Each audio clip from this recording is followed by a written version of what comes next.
Terrence McKenna करके एक American काफ़ी कल्ट फिगर थे जो कि मेरे ख्याल में 1980s में गुजर गए। उससे पहले बहुत कल्ट फॉलोइंग थी। He has been the intellectual poster boy of the rave culture और वो एक रिस्पॉन्सिबल जिम्मेदार तरीके से एडवोकेट करते थे साइकेडेलिक्स जो कि नेचुरली अकरिंग प्लांट्स हैं, वो वाले प्लांट्स के यूसेज के लिए। तो उनकी कुछ काफ़ी फिलॉसफी कल्चर एटसेट्रा में उन्होंने काफ़ी काम किया है, काफ़ी चीज़ें उनसे मैं रेजोनेट कर रही थी। हस्बैंड के फिलोसोफर की बात छोड़िए, अभी आप हमारे साथ बैठी हैं तो आप कोई नशा क्यों नहीं करती? आप सिगरेट क्यों नहीं पी सकती? गांजा क्यों नहीं पी सकती? शराब क्यों नहीं पी सकती? आपने जो इस दौरान नशों का जो अनुभव किया है, प्रैक्टिकल किया है, आप और आपके हस्बैंड इतने बड़े फिलोसोफर हैं, फिलोसफी के प्रोफेसर हैं, आपने नशे में खुद प्रैक्टिकल करके जो अनुभव किया है तो उससे क्या अनुभव किया है आपने? ज़्यादा से ज़्यादा अनुभव बस इतना ही हुआ होगा कि आधा घंटा, 1 घंटा, 2 घंटा बस मस्त हो गए, सारी टेंशन मुक्त हो गई, मन शांत हो गया और अंदर से पूरा प्रसन्न हो गया। इससे ज़्यादा अनुभव और क्या किया होगा आपने? हाँ, उस नशे को अगर आप दवाई के रूप में अगर आप लेते हैं, नशा क्या है? सिगरेट का नशा क्या है? बीड़ी का नशा क्या है? ऐसा क्या रहता है उसमें?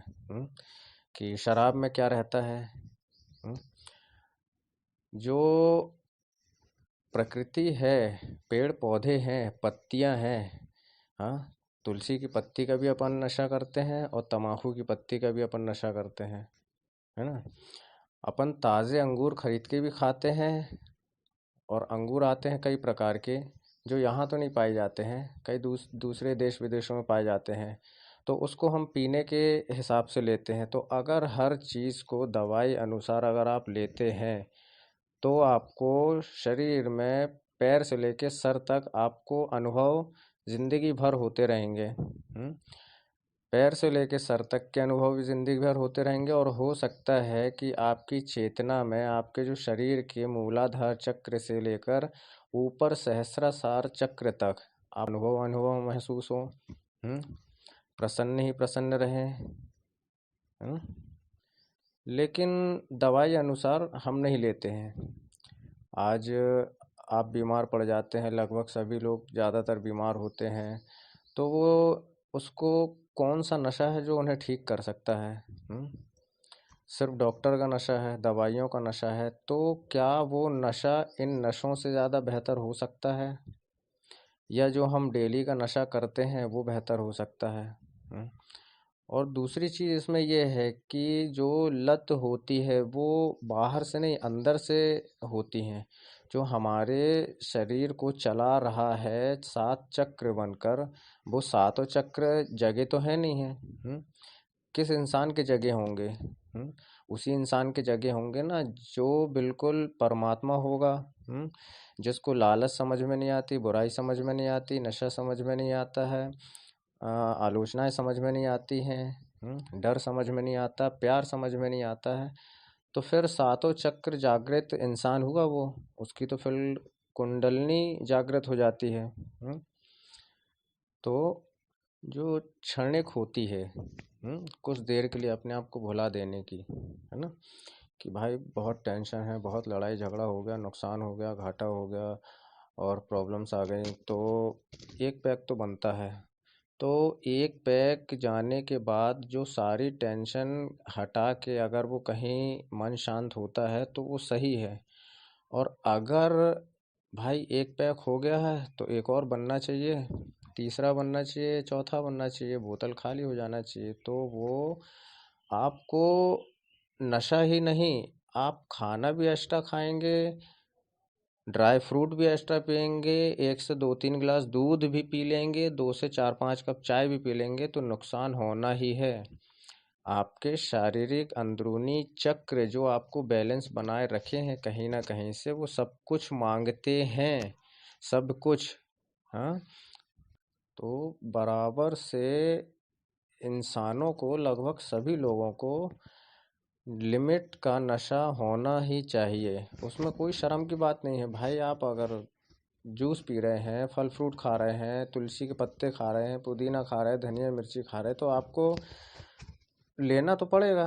हम्म चक्कर बैलेंस करने हैं, और अगर कुछ अच्छा करना है कि भाई आप अपने लिए अच्छा क्यों कर रहे हैं शरीर को, दूसरे के साथ अच्छा करने के लिए तो हम सोचते हैं कि भाई और कुछ दिन और ज़िंदगी मिल जाए।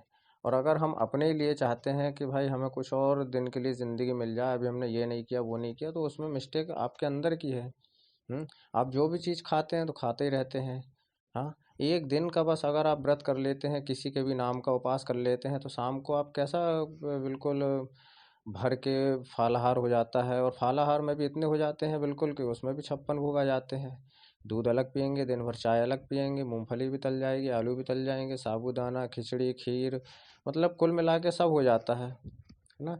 अब ये नशे को कहीं ना कहीं आध्यात्मिक में सिर्फ शिव से जोड़ा गया है। शिव मतलब चेतना। हम्म और चेतना हमारे शरीर के अंदर है, जो सभी चक्रों को बैलेंस भी बना के रखी है। और अगर सभी चक्र बैलेंस हो जाते हैं, जागृत हो जाते हैं, तो आपकी कुंडलनी जागृत हो जाती है।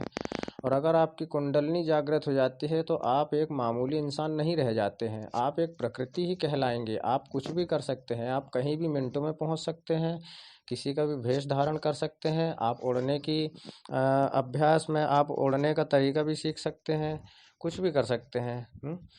कुछ साल पहले 80-90 के आसपास जो चैनल था दूरदर्शन, उसमें शक्तिमान सीरियल आता था मुकेश खन्ना जी का।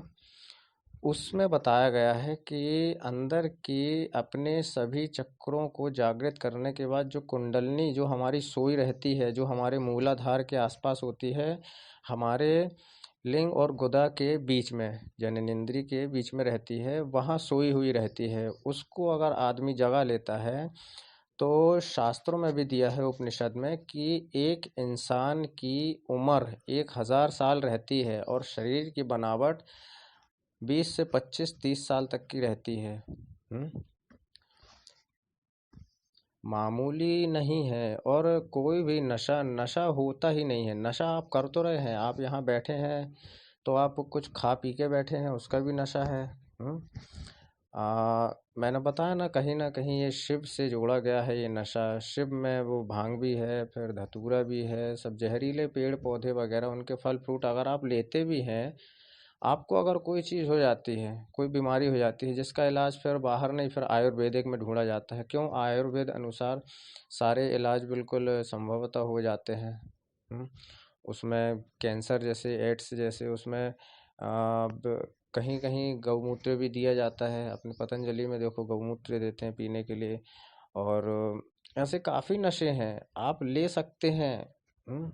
बच्चों को देखो, जब डॉक्टरी दवाई असर नहीं करती, और फिर क्या कई लोग बोलते हैं कि भाई हटाओ डॉक्टरी को, उसको एक तो ब्रांडी लेके आओ, वो बच्चों की अलग आती है। तो भाई ऐसे कौन सी अलग आती है? उसमें क्या रहता है ब्रांडी में? क्या जन्म घूटी रहता है?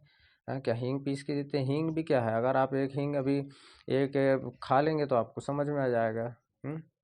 मिर्ची 2-4 खा लेंगे हरी तो समझ में आ जाएगा। वो नशा है एक प्रकार का। हर इंसान को लिमिट अनुसार नशा करना ही चाहिए। उससे आपके अंदर की बाहर की जो लोग नशे करके जो उत्पात मचा रहे हैं, आप उनको देख रहे हैं।